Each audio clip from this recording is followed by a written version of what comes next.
କୁଆଡ଼େ ଯାଉଛ ମହାରି ଟିକେ ଅନା। ଆରେ ଶୁଣୁନ କାହିଁକି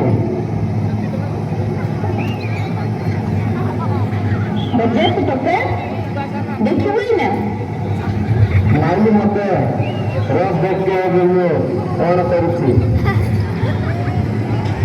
अरे अरे छाड़ो मत छाड़ो कुआड़े नहीं मत छाड़ो मत छाड़ो नहीं छाड़ो मत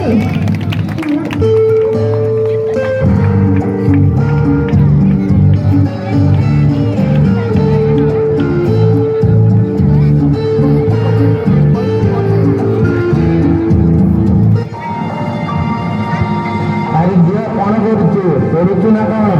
हाँ दादा କ'ଣ କ'ଣ କରୁଛୁ ଦେଖାଇଲୁ ମତେ ଦେଖାଇଲୁ। है ना दादा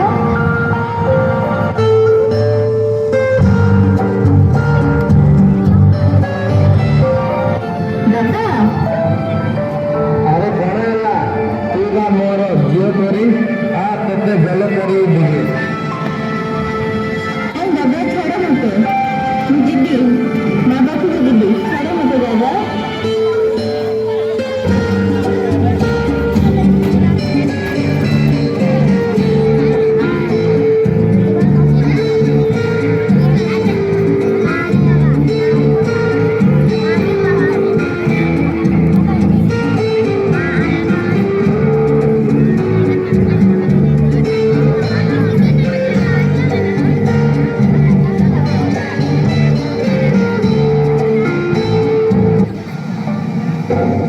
ଆରେ ପୁଅ ଏ ମାନସ हो आपला କଣ ହେଲା ମା ଆରେ ପୁଅ ଆମେ କଣ ଭାବୁଛୁ ଯେ ତୁ ବାହାଘରକୁ 7 ବର୍ଷ ହେଇଗଲାଣି ବୋହୂ 3-3ଟା ଝିଅ ଜନ୍ମ କଲାଣି କିନ୍ତୁ ଗୋଟିଏ ବି ପୁଅ ଦେଇପାରିଲାନି ଏ ବଂଶ ଚଳିବ କିପରି ସାଇ ପଡ଼ିଶାରେ ସବୁ ଆସିଲେଣି ବନ୍ଧୁବାନ୍ଧବ ବାରମ୍ବାର ପଚାରୁଛନ୍ତି କଣ କରିବା କହିଲୁ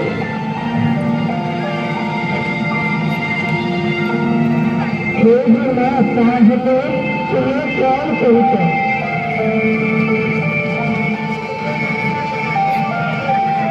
ଆମେ ଭାବୁଛୁ ଏଥର ବୋଉର ଚେକିଂ କରିବା ପୁଅ ଥିଲେ ରଖିବା ଝିଅ ଥିଲେ ନଷ୍ଟ କରିଦେବା। ହେ ବାପା ବେଶ ଗୋଟେ ଅନୁଗତ ତାକୁ କହିବା ଦରକାର ନାହିଁ ତାକୁ ମେଡିକାଲ ଚେକିଂ ଅଛି କହି ନେଇଯିବା ଆଉ ସେଇଠାରେ ଡକ୍ଟରଙ୍କୁ କହିବୁ ଲୁଚେଇକି ତାର ଚେକିଂଟା କରିଦେବା ଯଦି ପୁଅ ଥିବ ତାକୁ ରଖିବା ଆଉ ଯଦି ଝିଅ ଥିବ କିଛି ପଇସା ପତ୍ର ଦେଇକି ସେଟାକୁ ନଷ୍ଟ କରିଦେବା ସେଥିରେ ଅଧିକରେ କ'ଣ ଅଛି ଆଉ କେତେଟା ଝିଅ ହେଲେ ତତେ ଜଲ୍ଦି ମିଳିବ ଏବେ ତ ଅଲରେଡି 3ଟା ଝିଅ ହେଇସାରିଲେଣି ତେଣୁ ଆଉ କରିବାନି ରେ ବାପା ଏତିକିରେ ରଖିଦେବା ଯଦି ଝିଅ ଥିବ ତାକୁ ନଷ୍ଟ କରିଦେବା ଆଉ ତାକୁ ଭାବିଦେବା ମା ଯାହା କହିବ ତାକୁ ଡାକେ କହିବ ଗୋଟେ ଆଖର ସମୟ ହେଲାଣି ମେଡିକାଲ ଯିବା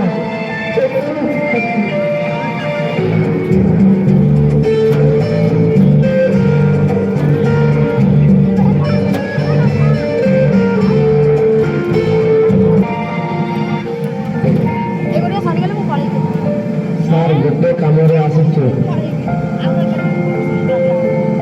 କ'ଣ ହେଲା ସାର୍ ମୋ ବୋଉ ଗାଁରେ ଅଛି ଆଗରୁ 3ଟା ଝିଅ ଦେଇଛି ସେ ଏବେ କାଳେ ଆଉ ଝିଅ ଥିବ ଟିକେ ଚେକିଂ କରି କୁହନ୍ତୁ।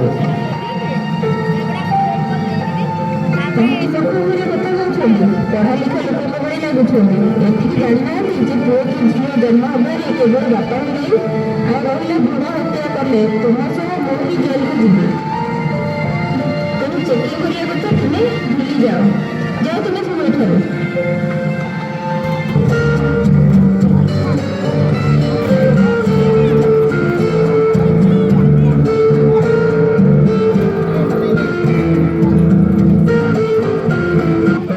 ଡାକ୍ତର ବାବୁ କୁହନ୍ତୁ ମୋ ସ୍ତ୍ରୀ ଗର୍ଭବତୀ କାହିଁକି କେଜାଣି ତା ପେଟ ବହୁତ କାଟୁଛି କହୁଛି। ଆରେ ଏଟା ସାନ ଛୁଆଟେ କେତେ ବର୍ଷ ହେଲାଣି 2 ଦିନ ତଳେ 17 ପୁରିଲା ସାର୍।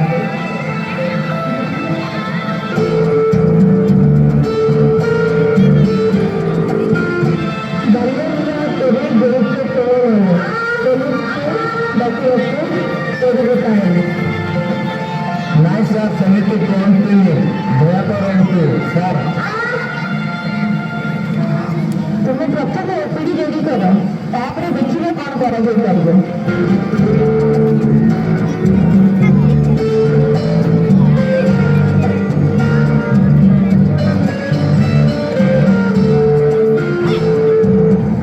କ'ଣ ହେଲା ସାର୍ ମୋ ସ୍ତ୍ରୀ ଠିକ୍ ଅଛି ତ? ଆଉ ମହେଶ, ତୁମେ ସମସ୍ତେ ମିଶି ତାକୁ ମାରିଦେଲ।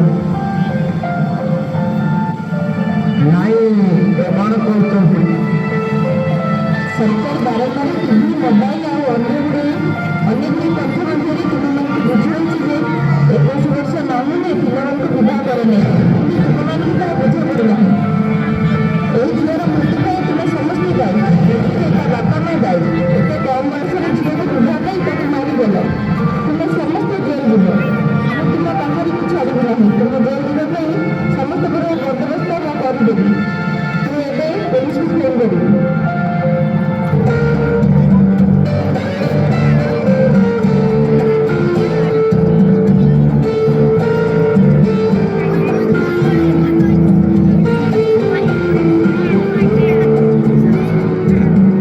ଦେଖିଲେ ତ ବନ୍ଧୁଗଣ, କେମିତି ସବୁ ଚାଲୁଛି ଏ ସମାଜରେ। ନାରୀ ଉପରେ କେତୋଟି ଅତ୍ୟାଚାର ତାର କଳ୍ପନା ନାହିଁ। ଯେଉଁ ଦେଶରେ ନାରୀକୁ ଦୁର୍ଗା, କାଳୀ, ଲକ୍ଷ୍ମୀ, ସରସ୍ୱତୀ ଆଦି ରୂପରେ ନୀତି ପୂଜା କରାଯାଏ, ସେହି ଦେଶରେ ନାରୀ ଉପରେ ଏତେ ଅସମ୍ମାନ କଳ୍ପନା କରିହେଉନି। ଆରେ ପେଟରେ ଥିବା ଝିଅଟିକୁ ମାରି ଦିଆଯାଉଛି। ହଁ ଭାଇ, ଚାରିଟା ପୁଅ ଥିଲେ ସେ ଘରେ ଆଉ ଯଦି ଗୋଟେ ପୁଅ ଜନ୍ମ କରୁଥିବ ତେବେ ଘର ଭୋଜି ଭାତରେ ଭାସି ଯାଉଛି, କିନ୍ତୁ ଝିଅଟା ଥିଲେ ପେଟରେ ହିଁ ତାକୁ ମାରି ଦେଉଛନ୍ତି। କହି ହେଉନି ଆଉ ଏସବୁ। କମ୍ ବୟସରେ ବିବାହ କରି ଝିଅକୁ ମାରିବା ପାଇଁ ମଧ୍ୟ ବାଧ୍ୟ କରୁଛି ସମାଜ। କେମିତି ହେଉଛି ବାପା ମା ଯେଉଁମାନେ ଏତେ କମ୍ ବୟସରେ ଝିଅଟିକୁ ବିବାହ କରି ତାକୁ ଅନ୍ୟ ଘରକୁ ପଠେଇ ଦେବା ପାଇଁ ଏତେ ତତ୍ପର ହୋଇଯାଉଛନ୍ତି, କିନ୍ତୁ ସେତିକି ବି ହୁଏନି। ପ୍ରେମ ପେଟକୁ ଯଦି ମନା କରିବ, ତାହେଲେ ସେ ମଧ୍ୟ ମରିବା ପାଇଁ ଆମକୁ ବାଧ୍ୟ କରୁଛି। ଘରେ ଝିଅମାନେ ସୁରକ୍ଷିତ ନାହାନ୍ତି। ଝିଅମାନେ, ତୁମେ ଜାଣିନ କେତେ ଘରେ ବାହାରେ ଏବଂ ସାଉଥ ଓଡ଼ିଶାର ଲୋକମାନେ ଯେଉଁମାନଙ୍କୁ ଆମେ ନିଜର ଭାବୁଥିଲେ, ସେଇମାନେ ଝିଅଟିକୁ ଅସୁରକ୍ଷିତ ମନେ କରାଉଛନ୍ତି। ସହି ହେଉନି ଝିଅମାନେ ଏସବୁ। ଚାଲ ଭଉଣୀ, ଆମେମାନେ ଆଜି ସବୁ ମିଶି ସପୋର୍ଟ କରିବା, ଏସବୁ ଅତ୍ୟାଚାର ବନ୍ଦ କରିବା, ଏଥିପାଇଁ ଦୁନିଆକୁ ସଚେତନ କରିବା। ଚାଲ ଆମେ ସମସ୍ତେ ଆଜି କିଛି ଯୁଦ୍ଧକାରୀ ହୋଇଯିବା। ଦରକାର ପଡ଼ିଲେ ଏ ଦୁନିଆ ସହ ଲଢ଼ିବା, କିନ୍ତୁ ଆଉ ଆମ ଉପରେ ଅତ୍ୟାଚାର ହେବାକୁ ଦେବା ନାହିଁ। ଆମେ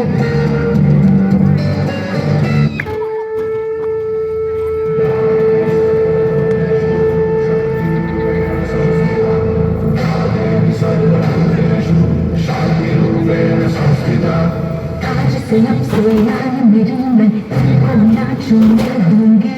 जान को चाहे शर्मी कर दो, बात को ना छूने दूंगी।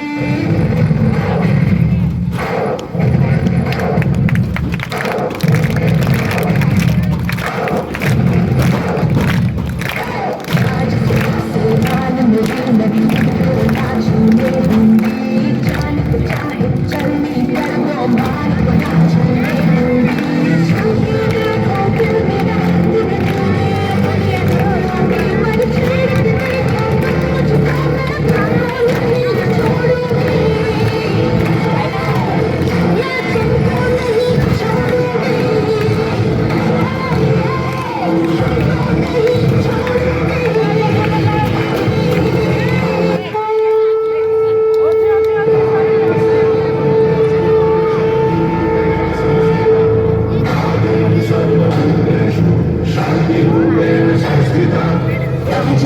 से मेरी मैं तुमको ना छूने दूंगी। जान को चाहे चलनी कर दो, मान को ना छूने दूंगी।